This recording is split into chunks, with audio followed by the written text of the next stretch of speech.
Salam Nusantara bagi kita semua, selamat datang kembali di channel Ray Agnostik. Siapa yang menciptakan Tuhan? Tanpa kita sadari, yang menciptakan Tuhan itu adalah manusia. Sekali lagi saya katakan, yang menciptakan Tuhan itu adalah manusia. Lah kok manusia? Apa buktinya? Apa dalilnya? Salah satu bukti yang paling masuk akal itu adalah kalau bukan manusia yang menciptakan Tuhan, kenapa di setiap agama itu Tuhannya beda-beda? Gitu kan? Setiap agama itu kan beda-beda kan Tuhannya. Contoh misalnya, agama Yahudi. Agama Yahudi berpikir bahwa Tuhan mereka itu beda dengan agama yang lainnya. Sedangkan agama Abrahamik saja, Tuhannya beda-beda. Nah, yang jadi permasalahan, kalau Tuhan itu tidak diciptakan manusia, kenapa Tuhan di setiap agama itu beda-beda? Kenapa? Kalau Tuhan itu tidak diciptakan oleh manusia, kenapa di setiap agama itu Tuhannya beda-beda dan tidak pernah mengaku bahwa Tuhan mereka itu sama? Sedangkan agama Abrahamik aja, mereka berpikir Tuhan mereka beda-beda kok. Itulah salah satu bukti yang paling masuk akal. Ada sekitar 3.000 agama, 3.000 sampai 4.000 agama di dunia ini. Mereka semua berpikir Tuhan mereka itu beda-beda. Nggak sama kok. Nggak sama. Mungkin ada yang berpikir Tuhannya sama, tapi rata-rata mereka berpikir Tuhan mereka itu beda-beda. Jadi itu alasan yang paling masuk akal. Tapi ini saya ngambil referensi dari sudut pandang antropolog ya. Ini saya ngambil sudut pandang antropolog, bukan sudut pandang agama ya. Saya tidak mengatakan yang saya katakan ini dari sudut pandang agama atau sains, enggak. Ini dari sudut pandang antropolog. Jadi dari sudut pandang antropolog itu, agama itu adalah ciptaan manusia. Lalu bagaimana asal muasal manusia menciptakan Tuhan? Jadi awalnya gini, menurut pandangan antropolog ya, Tuhan itu diciptakan manusia itu untuk menjawab tantangan fenomena alam yang terjadi di dunia ini. Contoh misalnya, terjadi gempa misalnya. Zaman dulu, zaman sebelum Masehi, kalau misalnya ditanya, kenapa sih terjadi gempa? Kok bisa ya bumi ini bergoyang-goyang? Jadi zaman itu kan belum ada yang namanya sains. Belum ada jawaban seperti karena pergeseran lempeng bumi. Nggak ada. Karena saat itu belum ditemukan, belum ada yang berpikir secara sains ya. Jadi orang-orang zaman itu berpikir, oh ini mungkin pengaruh daripada dewa. Ada sesuatu yang bergerak, menggerakkan mungkin. Lalu seiring berkembangnya zaman, terus ada juga yang mengatakan, oh ini karena Tuhan. Jadi karena manusia zaman dulu itu pusing, siapa sih yang menciptakan gempa, siapa sih yang menciptakan petir, siapa sih yang menciptakan hujan dan lain sebagainya, maka mereka sebut saja namanya Tuhan. Jadi Tuhan yang mereka maksud itu adalah Tuhan seperti sosok. Padahal proses terjadinya gempa itu adalah pergeseran lempeng kan. Tidak ada campur tangan Tuhan kan di situ. Kalau kita berpikir secara sains ya, tidak ada campur tangan Tuhan kan. Jadi zaman dulu mereka sebut Tuhan itu karena mereka pusing. Siapa sih yang menciptakan ini? Ya udah, kita sebut saja, mereka sepakati gitu. Kita sebut saja Tuhan. Jadi Tuhan itu sebenarnya kata ganti dari ketidaktahuan manusia. Kata ganti dari, karena mereka sudah pusing gitu memikirkan siapa sih yang menciptakan gempa?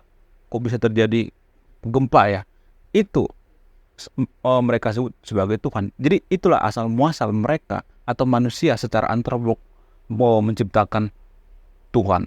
Jadi awalnya manusia itu berkomunitas ya. Mereka berkumpul membangun suatu komunitas, lalu mereka menciptakan yang namanya Tuhan. Dan setelah itu mereka menciptakan agama. Mereka menciptakan agama dan Tuhannya masing-masing komplit.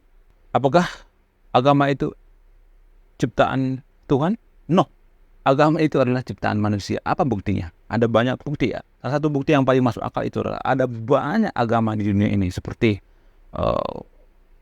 ada ribuan agama. Ada 4.000 agama berdasarkan data ya. Yang jadi pertanyaan adalah siapa atau Tuhan atau agama siapa yang diciptakan Tuhan? Ada sekitar 4.000. Kalau ada sekitar 4.000 agama di dunia ini. Masa Tuhan bercanda gitu menciptakan agama sebanyak itu buat apa?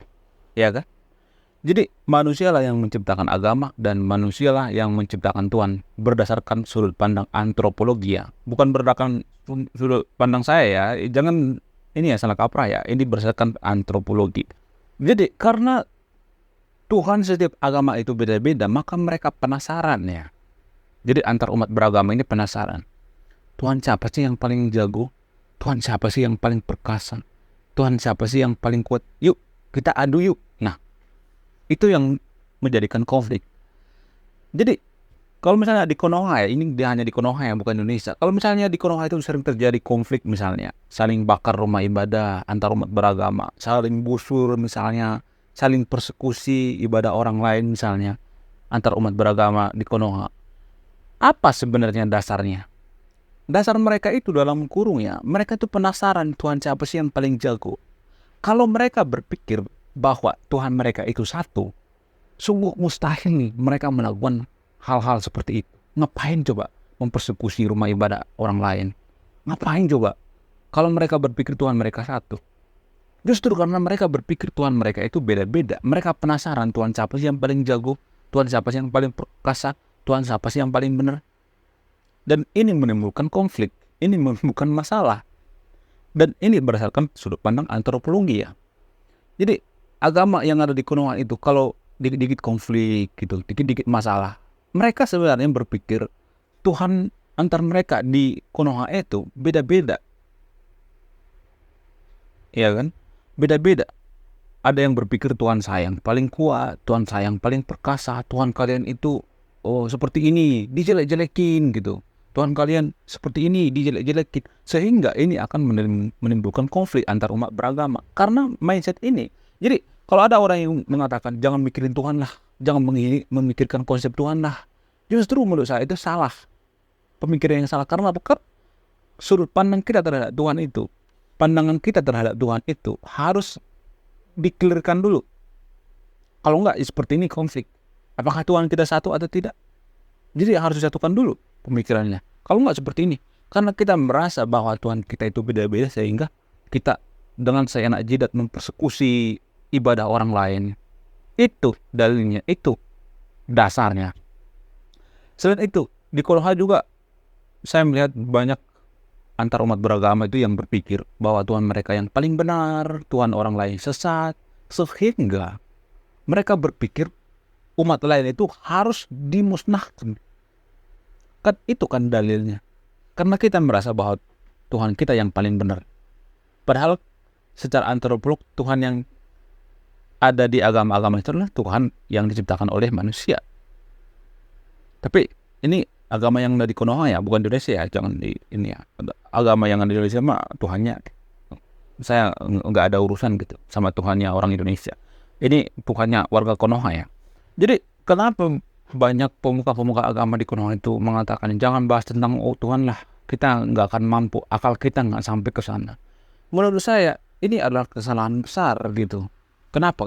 Kalau pemikiran kita tentang Tuhan itu masih keliru, masih tidak ada satu ketetapan, ya seperti ini sering konflik. Padahal kan di Konoha itu sudah dikatakan Tuhan kita adalah Tuhan yang Maha Esa, satu Tuhan kita. Padahal kan itu sudah cukup menertibkan umat-umat antar umat beragama ini.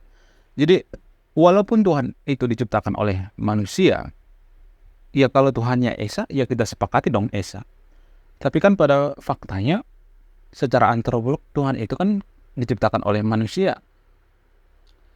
Jadi bisa saja Tuhan ini bukan seperti sosok yang dipikirkan oleh warga Konoha ya. Warga Konoha kan berpikir bahwa Tuhan itulah sosok sesuatu seperti punya wujud bentuk seperti katakanlah seperti berewokan, tinggi, jangkung, perkasa, raksasa, maskulin, kulitnya putih, bersih. Katakanlah seperti itu ya. Itu kan di imajinasi agama-agama di Konoha ya. Ya, agama yang ada di Konoha itu berpikir seperti itu. Tapi kalau secara antropolog kan enggak. Tuhan itu adalah ketidaktahuan kita terhadap siapa yang menciptakan fenomena-fenomena alam gitu. Gempa misalnya, puting beliung misalnya, banjir misalnya. Jadi ini kita sebutlah Tuhan ya, daripada pusing-pusing itu asal muasal terbentuknya Tuhan sebenarnya. Tapi jangan marah ya kalau saya mengatakan bahwa Tuhan itu dari sudut pandang antropolog ya. Jadi jangan marah ya. Ini bukan dari sudut pandang saya, tapi sudut pandang antropolog ya. Antropolog juga mengatakan bahwa agama itu adalah ciptaan manusia. Jadi sudah nangkap kan sekarang kenapa antar umat beragama di dunia ini sering bentrok, sering ribut, karena mereka sendiri yang menciptakan Tuhannya gitu. Kalau mereka tidak menciptakan Tuhan mereka sendiri, kenapa Tuhan itu ada banyak? Kan setiap agama itu kan banyak Tuhannya. Agama A Tuhannya beda katanya. Kalau kita bertanya apakah Tuhan kalian itu sama dengan Tuhan kita, enggak, beda kok. Jadi itulah bukti bahwa sebenarnya manusia yang menciptakan Tuhan. Makanya Tuhannya warga Konoha itu haus akan pujian, gitu. Haus akan disembah-sembah, ya kan? Haus akan dirayu-rayu, pecemburu gitu. Harus disembah-sembah tiap hari, kalau nggak ngambek, marah-marah gitu. Jadi menurut saya, kalaupun manusia menciptakan Tuhan itu, Tuhannya maha dewasa dong. Jangan terlalu berlebihan gitu. Harus dipuja-puja, disembah-sembah gitu, tiap hari gitu. Ya, itu dari sudut pandang antropolog ya, bukan saya mengatakan seperti itu ya. Jadi kalau mau marah, jangan marah ke saya, marahlah ke antropolog. Oke, sekian video ini, saya Ray Konoha, salam rasional.